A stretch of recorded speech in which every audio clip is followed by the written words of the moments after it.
Kidlat News Updates. Mga balita ngayon, 3 komunista patay, isang sundalo nasawi sa engkwentro sa Sultan Kudarat. Itinatayong imbakan ng crude oil sa Tondo, Maynila, sumabo. 3 construction workers sugata. 21 opisyal ng gobyerno na naipit sa Israel, nakauwi na ng bansa. Ako po si Cesar Soriano para ihatid ang mga nangungunang balita sa buong kapuluan. Ngayon, Patay ang 3 komunistang terorista habang isang sundalo ang nagbuwis ng buhay sa bakbakan sa pagitan ng Communist Terrorist Group o CTG at mga tropa ng gobyerno sa Kalamansig, Sultan Kudarat noong Hunyo 19. Ayon sa ulat ng 6th Infantry Division ng Philippine Army, nagsasagawa ng decisive military operation sa Barangay Dato Ito Andong ang 37th Infantry Battalion nang makasagupa nila ang mga miyembro ng CTG na pinamumunuan ni Eusebio Cranzo alias Agaw o Bricks. Nagresulta ito sa pagkamatay ng 3 kalaban na napag-alamang may kinakaharap na patong-patong na kaso. Na-recover din sa lugar ang 3 M16 rifles at ilan pang gamit pandigma. Sa kasamaang palad, nasawi rin sa engkwentro ang isang sundalo na kinilalang si Corporal J.R. Baay. Isang military send-off ang inihanda para sa kanya kahapon kung saan ito ginawaran ng Military Merit Medal na tinanggap ng may bahay ng yumaong sundalo.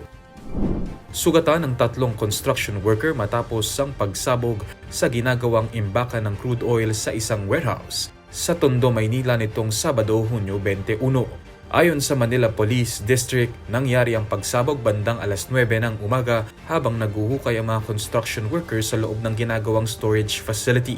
Hindi umano sinasadyang tinamaan sa paghuhukay ang pipeline na nakakonekta sa crude oil na naging dahilan ng pagsabog. Nagtamo ng mga sunog sa iba't ibang parte ng katawan ng 3 construction worker na isinugod sa Tondo Medical Center. Inirereklamo naman ng mga kalapit na residente ang nasabing imbakan dahil sa posibleng panganib na idulot ng pasilidad, lalo pat itinatayo ito sa isang residential area. Wala pang ibinibigay na pahayag ang may-ari ng imbakan ng gasolinahan.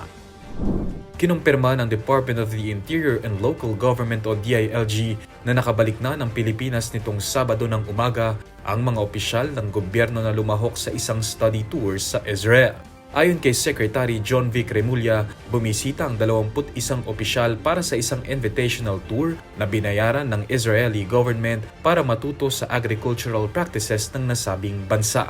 2 sa mga ito ang DILG Regional Directors, 15 LGU officials, 4 na Department of Agriculture personnel. Hindi naging madali ang pagpapauwi sa kanila dahil sa pagsasara ng airport, kaya kinailangan nilang bumiyahe sakay ng bus mula Kibbutz Kalya patungong Amman, Jordan, saka lumipad pa Dubai at Maynila. Lalo pang lumala ang tensyon sa Middle East mula nang magpalitan ng airstrikes ang Israel at Iran. Para sa Kidlat News Channel, ako si Renz Zalinon, nag-uula. ako po si Cesar Soriano kasama nyo sa bawat pagbuto ng balita.